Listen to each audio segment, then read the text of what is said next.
Arkadaşlar merhaba. Tencereye suyu koyduk. İçine de kemikli etleri. Bilin bakalım ne yapacağız? Et suyuna çorba.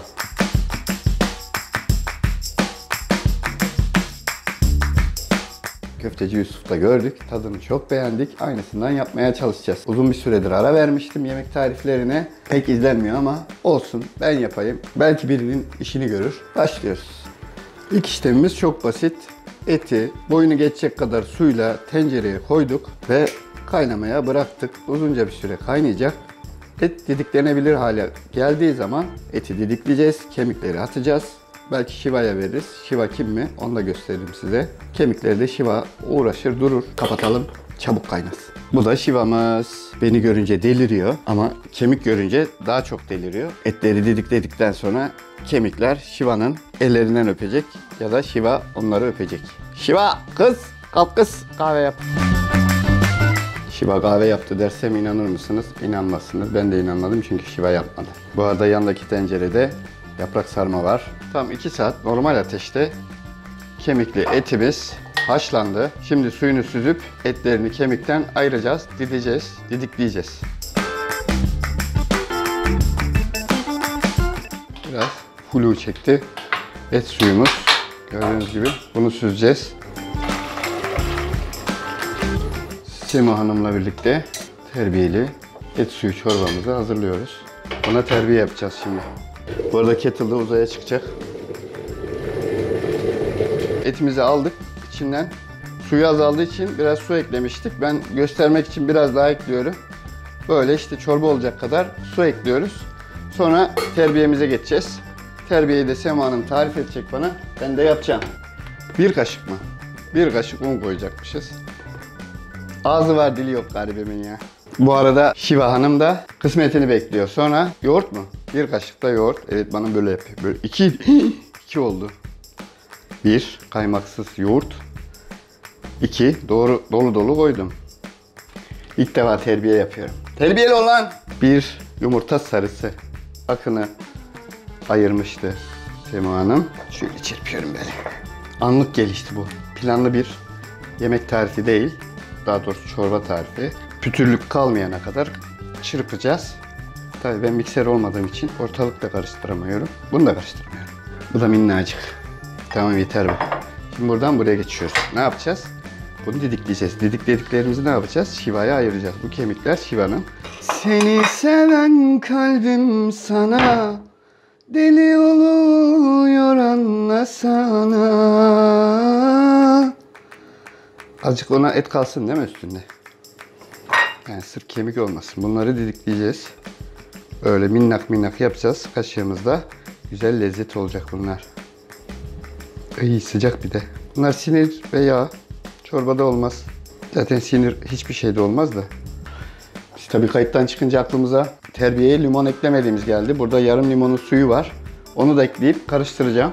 Bunu iyice karıştırdıktan sonra asıl önemli işleme geliyoruz. Bir kepçe alıyorum ve terbiyemize ekleyeceğim ama elleri değiştirmem lazım. Ters elde kaldı. Şöyle yavaş yavaş döke döke karıştırıyorum ki terbiyemiz kesilmesin. Bu çünkü soğuk, o çok sıcak. Bu yoğurtlu şey terbiyemizi kesecektir. Bunun önüne geçiyoruz. Yavaş yavaş ılıtıyoruz yani. Sıcağa alıştırıyoruz yoğurdu. Bu işlemin mantığı bu. Bir kepçe daha alacağım. Biraz karıştıracağım. Bunu biraz hızlı döktüm çünkü ılıttım ya o yüzden. Yavaş yavaş döküyorum. Ama dökerken de karıştırıyorum. Görüyorsun değil mi? Bu tarifi hiçbir yerden almadık. Bildiklerimizle yapıyoruz. Karıştırmaya devam et işareti geldi. Hakemden. Hakem kırmızı kart, kırmızı kart. Karıştırıyoruz, karıştırıyoruz. Kapağımızı kapatacaktık yani. Sonra mı kapatacağız? Sen kapat deyince kapatayım, tamam? Seni seven kalbim sana deli oluyor anlasana. Sana dayanamıyorum. Ona mı karıştırayım? O ses yapıyor. Ay. Ağzı var dili yok benim hanımın. Sema Hanım'ın. Azıcık altını açalım. Ocağın altını kısıktan normala getirdim. Normal. Ne olsun? Tuz ekleyeceğiz. Şöyle bir kepçe. Çok. Yarım kepçe.